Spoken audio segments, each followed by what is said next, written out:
పరిశీలించుకోవాలి. మూర్తి గారు మీ దగ్గరికి మళ్ళీ వస్తాను. ఢిల్లీ నుంచి మా చీఫ్ ఎడిటర్ శ్రీనివాస్ గారు అయితే మనకు లైవ్లో ఉన్నారు. శ్రీనివాస్ గారు, ఇప్పుడు ప్రస్తుతం ఢిల్లీలో పరిస్థితి ఎలా ఉంది? ఏమైనా రిజల్ట్ తారుమారయ్యేటువంటి అవకాశం ఉందా, లేదంటే అక్కడ ప్రస్తుతం ఎలాంటి అవకాశం ఉంది? 40 స్థానాల్లో తమ ఆధిక్యతను ప్రదర్శిస్తుంది.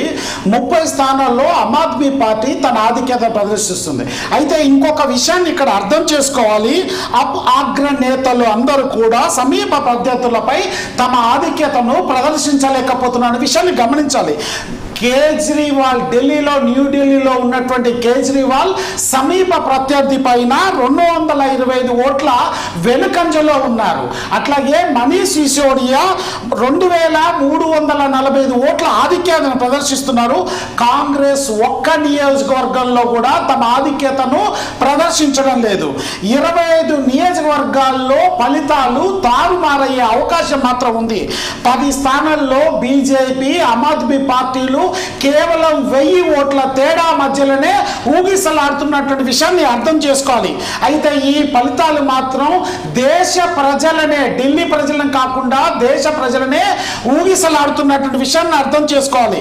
అయితే ప్రస్తుత సీఎం అయినటువంటి అతీషి గారు పూర్తి స్థాయిలో వెనుకంజలో ఉన్నటువంటి విషయాన్ని అర్థం చేసుకోక తప్పదు. సంపత్, అయితే ఇక ఈ ముఖ్యంగా ఇప్పుడు మనం గతంతో చూసుకుంటే ఇందాక రౌండ్కి ఇప్పటి రౌండ్కి అయితే కొంచెం మళ్ళీ బీజేపీ పుంజుకున్నట్టుగా, కొన్ని చోట్ల మాత్రం స్వల్పంగా అటు ఇటు పోటాపోటీ కొన్ని నియోజకవర్గాల్లో అయితే రిజల్ట్ ఉన్నట్టుగా అయితే తెలుస్తుంది. ఈ రిజల్ట్ మనకు పూర్తిగా ఎప్పటి వరకు అనుకూలంగా ఇన్ని సీట్లలో బీజేపీకి, ఇన్ని సీట్లలో ఆప్ అని మనకు క్లారిటీ వచ్చే అవకాశం ఉంది? అంటే ఇప్పుడు ప్రస్తుతం నడుస్తున్నటువంటి రౌండ్ 8వ రౌండ్ నడుస్తుంది. ఇంకా దాదాపుగా ఇంకొక 10-12 రౌండ్లు ఉన్నాయి. ఈ రౌండ్లను ముగిశాక మాత్రమే మనం పూర్తి స్థాయి ఫలితాలను వెల్లడించేటువంటి అవకాశం ఉంటుంది. సో ఇప్పుడు ఇదంతా కూడా ఈ ఎన్నికల కౌంటింగ్లో ఒక సరళి మాత్రమే తెలియపరుస్తుంది. ఎక్కడ ఎలాంటి సందేహాలు వచ్చినా కూడా ఎలక్షన్ కమిషన్ ఆఫ్ ఇండియా వెంటనే ఇమ్మీడియట్గా దానికి సమాధానాలు ఇస్తున్నటువంటి సందర్భాన్ని చూడవచ్చు. అయితే ఇక్కడ మాత్రం జరుగుతున్నది ఏంటంటే 40 స్థానాల్లో బీజేపీ తమ ఆధిక్యతను ప్రదర్శిస్తున్నట్టు తెలుస్తుంది. కానీ 10 స్థానాల్లో బీజేపీ, ఆమ్ ఆద్మీ పార్టీల మధ్య 1000 ఓట్ల తేడా మాత్రమే ఉంది. సో ఒకవేళ ఆపు వైపు తిరిగినట్లయితే ఈ 30 కాస్త 40గా మారచ్చు. ఈ 40 కాస్త 30గా మారినట్లయితే ఆమ్ ఆద్మీ పార్టీ ఖచ్చితంగా తమ యొక్క ఆధిపత్యాన్ని నిరూపించుకునే అవకాశం ఉంది. కనుక చివరి వరకు ఈ ఉత్కంఠ నెలకొని ఉంటూనే ఉంటుంది. చివరికి మాత్రమే ఈ ఫలితాలు మాత్రం పూర్తిగా వెల్లడే అవకాశం ఉంటుంది. అప్పటిదాకా దేశ ప్రజలు, ఢిల్లీ ప్రజలందరూ ఈ ఉత్కంఠను రుచి చూడాల్సిన పరిస్థితి మాత్రం వచ్చిందని చెప్పక తప్ప సంపత్. అయితే ఇప్పుడు ప్రస్తుతం రిజల్ట్స్ కనుక మనం చూస్తే ఆ మాజీ సీఎం అరవింద్ కేజ్రీవాల్ కావచ్చు, ప్రస్తుత సీఎం అతీషి కూడానైతే వారి నియోజకవర్గాలను అయితే వెనుకబడుతున్నట్టుగానైతే మనకు తెలుస్తుంది. దీనికి గల కారణాలను ఏ విధంగా చూడొచ్చు మనం?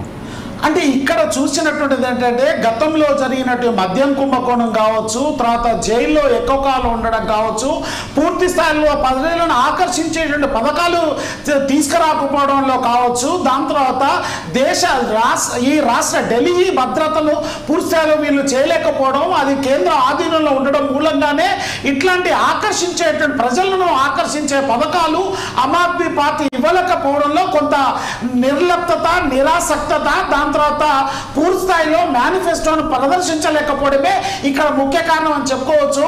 కానీ బీజేపీ చేసినటువంటిది ఏంటయ్యా అంటే దక్షిణ భారతదేశంలో ఏవైతే ప్రాంతీయ పార్టీలు ఉన్నాయో ప్రజలను ఆకర్షించేందుకు పూర్తిస్థాయి సంక్షేమ పథకాలను వెచ్చించాయి. అదే మంత్రాన్ని, అదే తంత్రాన్ని బీజేపీ పార్టీ ఢిల్లీలో ప్రదర్శించింది. ఆ నేపథ్యంలో కొంత ఓటు హక్కును, కొంత ఓటు సరళిని తన వైపు మార్చుకోగలిగింది. ఆ నేపథ్యంలోనే 48% ఓట్లను బీజేపీ కొల్లగొట్టగలిగింది. 43% ఓట్లను ఆమ్ ఆద్మీ పార్టీ కొల్లగొట్టగలిగింది. చివరికి కాంగ్రెస్ వచ్చినటువంటి ఓట్ల శాతం 6%. అయితే ఇది ఓట్ల రౌండ్లు లెక్కింపు జరుగుతున్న కొద్దీ ఈ యొక్క సరళి కూడా మారిపోయే అవకాశం ఉంది సంపత్. అయితే శ్రీనివాస్ గారు, ముఖ్యంగా మనం ఇంతసేపటి నుంచి బీజేపీ అండ్ ఆమ్ ఆద్మీ గురించి మాట్లాడుతున్నాం. కానీ ముఖ్యంగా కాంగ్రెస్ కూడా ఎన్నో హామీలు ఇచ్చింది, వారి యొక్క అగ్రనాయకత్వాన్ని కూడా తీసుకెళ్లి ఢిల్లీకి ప్రచారం చేయించింది. అంతా చేసినా కూడా ఒక్క సీట్లో కూడా ఆధిక్యం లేని దిశగా కాంగ్రెస్ వెనుకబడింది అని దాని గల మనం కారణాలను ఏ విధంగా విశ్లేషించవచ్చు? అంటే ఇక్కడ ఒక విషయం మనం అర్థం చేసుకోవాలి. రాహుల్ గాంధీని సోనియా గాంధీకి మాన్యా లేదన్న విషయాన్ని అర్థం చేసుకోవాలి. ఇంకొకటి, జమ్మూ కాశ్మీర్ ముఖ్యమంత్రి ఒమర్ అబ్దుల్లా ఒక ట్వీట్ చేశాడు, ఒక కుటుంబంలో కనుక గొడవలు ఉంటే అవి దాచుకోవాలి తప్ప బయటపడకూడదు. కానీ కాంగ్రెస్ ఇండియా కూటమిలో అందరూ గొడవలు పెట్టుకోవడం, రోడ్డున పడడం చేతనే ప్రజలు మిమ్మల్ని ఆకర్షించలేకపోతున్నారు. ఇదే అవకాశాన్ని ప్రత్యర్థి పార్టీ అంటే బీజేపీ తమకు అనుకూలంగా పరిస్థితులను ప్రజలను మార్చుకుంటున్న విషయాన్ని మీరు అర్థం చేసుకోలేకపోతున్నారు. ఇక మీరు కొట్టుకుంటూనే ఉండండి, బీజేపీ దేశాన్ని రాష్ట్రాలను అన్నింటినీ కూడా పరిపాలన చేస్తుందని వ్యంగ్య రచనను తన ఎక్స్ ట్వీట్ లో పెట్టారు. సో ఇదే తరహాలో కాంగ్రెస్ తన మాన్యాను రుచించలేకపోయిన ప్రజలు అందుకే బీజేపీ పార్టీకి ఆమ్ ఆద్మీ పార్టీకి తమ ఓట్లను మరి పంచినట్లుగా అర్థం చేసుకోవాలి. సంపత్ ఓకే, ఇక రైట్, నేను మళ్ళీ మీ దగ్గరికి వస్తాను. ఇక ఇదే అంశానికి సంబంధించి ప్రముఖ విశ్లేషకులు పిఎన్ మూర్తి గారు కొనసాగించవలసిందిగా ఈ యొక్క ఢిల్లీ ఎలక్షన్ రిజల్ట్స్ పైన పిఎన్ మూర్తి గారు మీ యొక్క విశ్లేషణ అందించండి. అదే ఇప్పుడు ముఖ్యంగా ఇండియా కూటమిలో ఉండే లోకలకులే ఒకవేళ బీజేపీ